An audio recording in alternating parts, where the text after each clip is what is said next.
बेशक सबसे ज्यादा सवाब मिलने वाली नेकी एहसान और बिलाशुबा तमाम कामों में नेक अंजाम वाला काम सब्र है।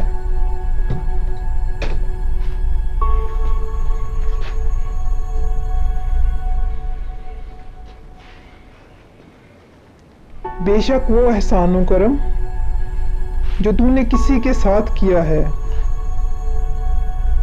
वो दर हकीकत तूने अपनी जान के साथ किया है और उसके जरिए